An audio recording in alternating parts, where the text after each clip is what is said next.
That was weird.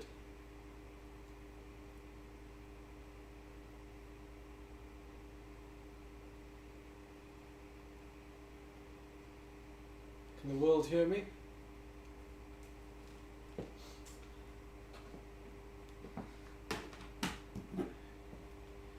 Yeah, second place to Dan Fleeman. It ended in a sprint, as you can see. And the reason why it's all red is because, do you remember when Charlie jumped on and we changed to FTP? Well, it stayed the same. So I forgot to change the FTP, so I was like constantly sprinting in the race. Yeah. So I think I know what happened. Well, I don't know how it happened, but I know what's happened. So when the stream cut out and I was trying to like restart it frantically before the race, somehow something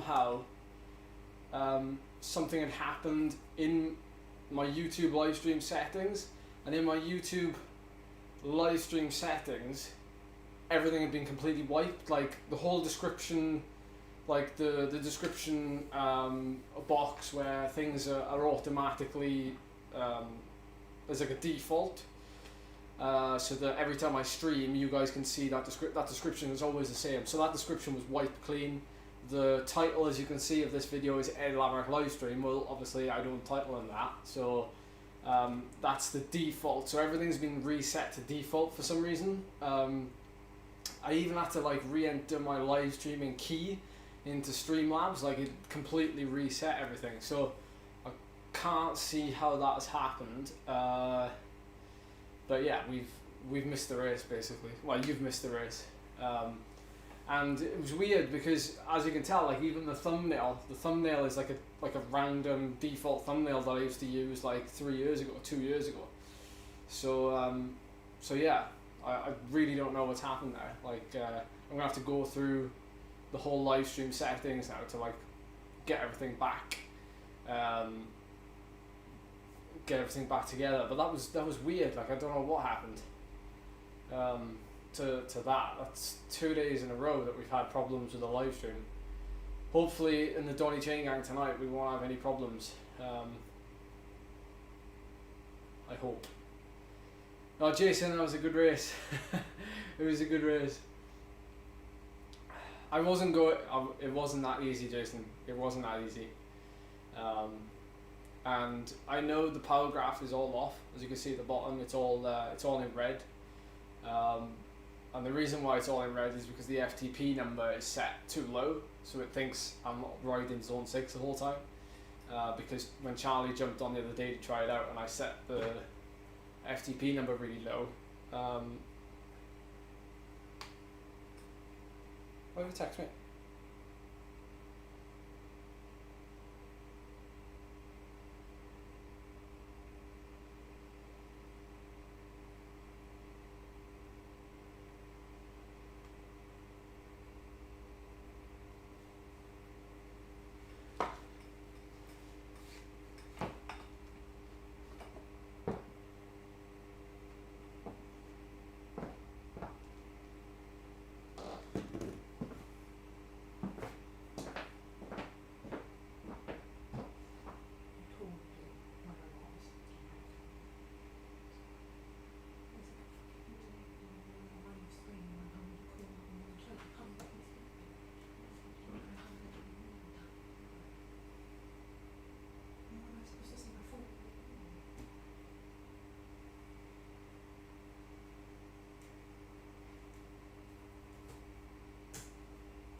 Yeah, he was at the saddle for the whole ride.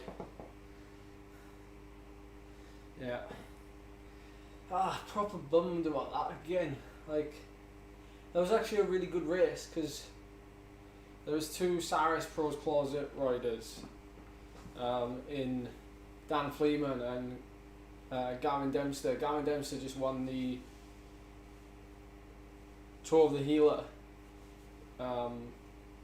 this past weekend, and there was a lot of team tactics going on between them, and it finished. Obviously, it just finished there, the corner at the top of Box Hill, and I was going really well.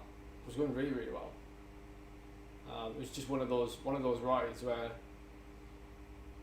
maybe you don't get them very often. I certainly don't get them very often, where you can attack and you can do like 700 watts and it doesn't feel like 700 watts at all.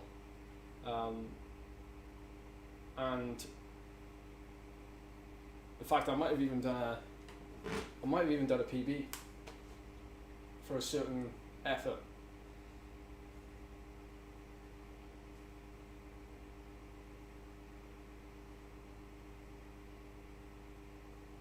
Almost. But look at that. Oh my word. Oh my word.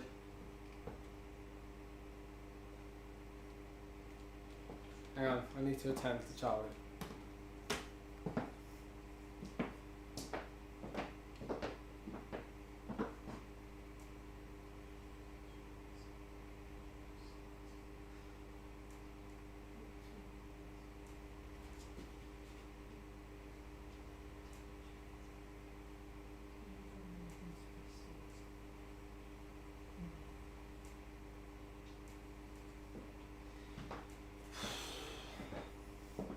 Watch out, sprinters. We coming. We are coming. You need to tell Lord about this. That's almost 800 watts for 15 seconds. That's almost 800 watts for 15 seconds. So we launched the sprint. So Fleeman launched the sprint, and when he launched it, we had about 200 meters to go maybe, and because it's uphill as well, it obviously takes that a little bit longer. And when we went, he used a feather power up straight away, and he got a gap. I don't know what we were doing, like power for power wise, whether or not we were pretty much the same, but I'll have a look on Zwift Power and see how close his power was to mine for that final sprint. But I reckon it was pretty close. I was holding him, but he just had that gap and element of surprise with the feather. By the way, if you're looking at the TSS and things like that, it's all wrong. It's all wrong. Same as the timeline, because the FTP is set low after Charlie jumping on it, and we dropped our FTP, if you remember. So that's all wrong. Don't. I need to change that. I need to change it. But yeah, we put an attack in up that Kickr up to the Mall, like the big roundabout, the velodrome. Before you turn left to go downhill again, we kicked up there on the second lap, and I tried to get across to the break, but I managed to shut it down really quickly, and you can see my effort there was almost a 30-second PB. But a little insight into, because you didn't see it, that particular moment, when you have a situation where, say, one or two guys have gone up the road and they're like 20 seconds in front of you or something, and you're in a small group of 5 chasing behind, don't do any work until you know that you can go all in to close that gap. If you close the gap on the flat, chances are they can sit on you, like they'll get a little bit of a tow. If you choose to close that gap down on a climb, regardless if you're a climber or not, it will make it harder for everybody. It's the same in real life. So you want to close the gap in the hardest possible moment. So when it's going to be hard for you and it's going to be hard for them. You don't want to close the gap when it's going to be hard for you but not hard for them to sit on. So using a climb, using a Kickr to close that gap is the best possible way to do it. It's the same in real life, you do it the same there, and you'd also use a crosswind to your advantage as well. So, you know, if in real life you wanted to close that gap, you'd go all in to close the gap, and I did to a certain extent to the top of that, and when we turned left and we closed the gap from something like 20 seconds to like 6 within the space of 30 seconds. So you snap and you close it as quick as possible. You don't have to. The aim isn't to necessarily close it completely, but the aim is to close it where, you know, you're going to hurt and everybody else is going to hurt as well. So, John, everybody missed it. The stream went down proper bad. I know, Jay. I know, because Gavin. I know Gavin quite well. Well, I know him well enough to chat to him, and I'll send him a message after this. But he played that really well, and he said when the rider went off up the road in that particular moment, Gavin typed out. He said to all the riders in this group, "Don't chase, let Lavrat chase it." And you know, he's right. You know, it's technically my race to lose because it finishes on a climb on Box Hill. So it's technically my race to lose, so if I want to close that gap, it should be done to me to close that gap, regardless if there's two Saris Pro Closet riders there, which there was in Fleeman and Gavin. Gavin had just actually just been brought back from his solo attack on the first lap.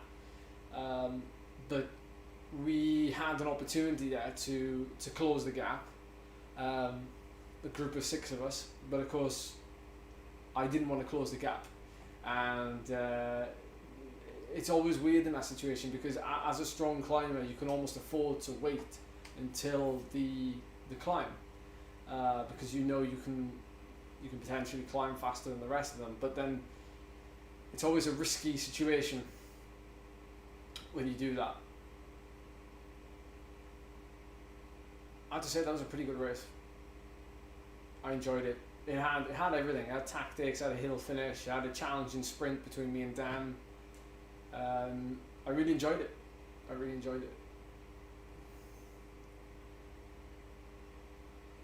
You know, that's big, man. That's big for me. 921 watts for a second. Over 900 watts for almost 900 watts for 4 seconds. My word. Watch out. Alright, so we're live streaming again tonight. Hopefully it won't muck up. I will log in nice and early to hopefully make sure. So we'll be back around 6 PM this evening. Soon to be a sprint there, yeah. We'll be back around 6 PM British time this evening for the Donny chain gang. There was a big problem, Billy. My YouTube live stream dashboard completely wiped everything and set it all to default, so I lost the stream key and everything else, it turns out. So I had to manually plug it back in after the race finished. So, you know, I didn't want to miss the race, and we came second, and we had a new power PB for sprinting, so it's going well. Was it? No, it wasn't. Well, yes, I suppose it was easy to focus on the race, but I would have much preferred you guys to be there to see it, because it's a lot cooler, isn't it? Anyway, there we go. There's our new power PBs.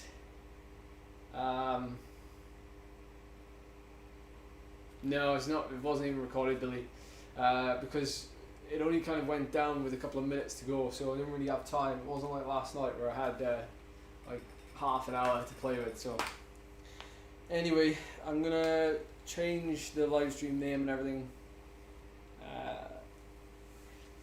so that you get a debrief from this race. Still, you can get some value from it, and it's proof that I did a new best sprint power on Zwift. So I need to upload it. I need to keep it in the loop. So anyway, I'm And that was actually, you have to remember as well, that sprint came at the top of Box Hill, so riding at 5 watts per kilo for the last 5 minutes before you hit that effort.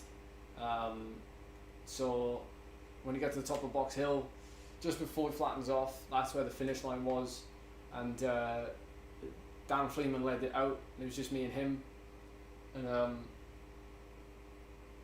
he just got that gap on me really quickly, and he did have a feather power up as well, and I had a truck, so kind of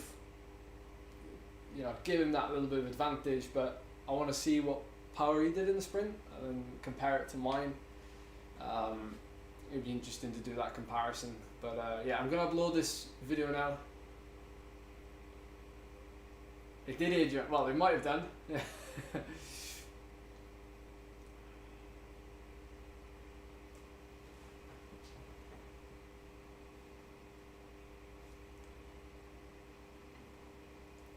Now, there wouldn't have been any other live stream in this race. It was only actually 14 A riders, I think.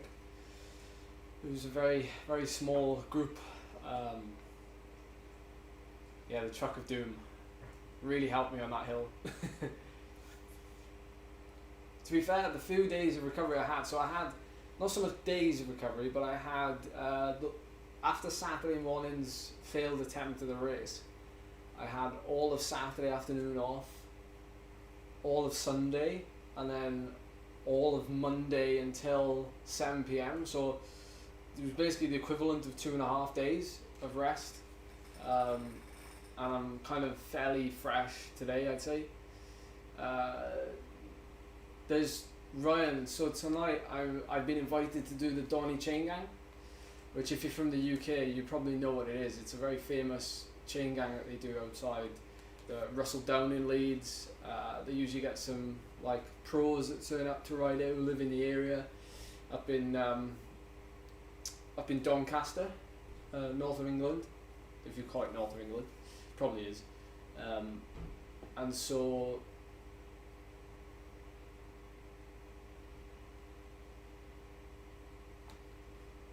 we're doing that tonight, but it usually turns into a race at the end, and it's on the Innsbruck Ring course. So so that'll be at 6 p.m. British time. So we're gonna do that, and I think Pritchard did it last week or the week before. He live streamed it. It gets a bit out of hand at the end. It gets a bit messy, but it might be a chance for us to set some new power PBs again on that leg snapper. But we'll see. It'll be good for you to tune in because we might get a good sprint again. Oh, nice, Ryan. Nice. Whereabouts in South Africa? When I rode for GLT Kondo, well, it was then Rafa Kondo GLT. We used to do was it the Mzansi Tour? Mzansi Tour, I think. I never went to that race. I wasn't selected to go, and yeah, it was a long old flight from what I remember the boys telling me. And we had, apparently the team had great success there. Like Christian House won it, one edition. That was before I started racing for the team. Yeah, Mzansi Tour, and yeah, to be fair, I would have loved to have gone. We'll definitely have to go to South Africa. We'll have to get when we get a little bit bigger and we get some maybe sponsors that would like to send me to do some massive climbs in South Africa. That'll be a plan, wouldn't it? It'd be a little bit different as well, because any kind of cycling in Africa, not just South Africa, but any sort of cycling in Africa has really taken a big step forward, I think, now.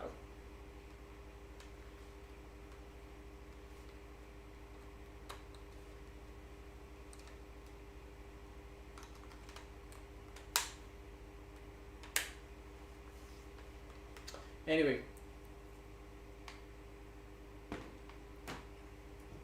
it's been a delight as usual, and I apologise for the things that have happened.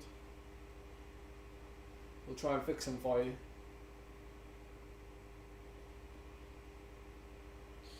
It's come up now. It's actually come up. It's come up on my YouTube studio. video removed, inappropriate content. Interesting.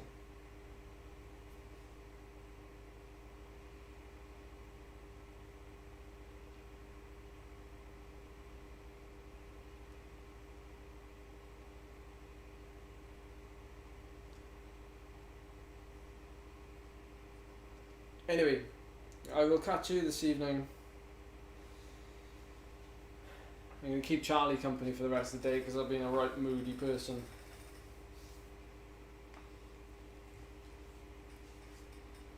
I might give my chain a clean as well. It needs a chain.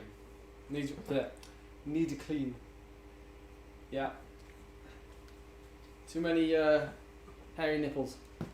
Okay, on that note, back to the studio.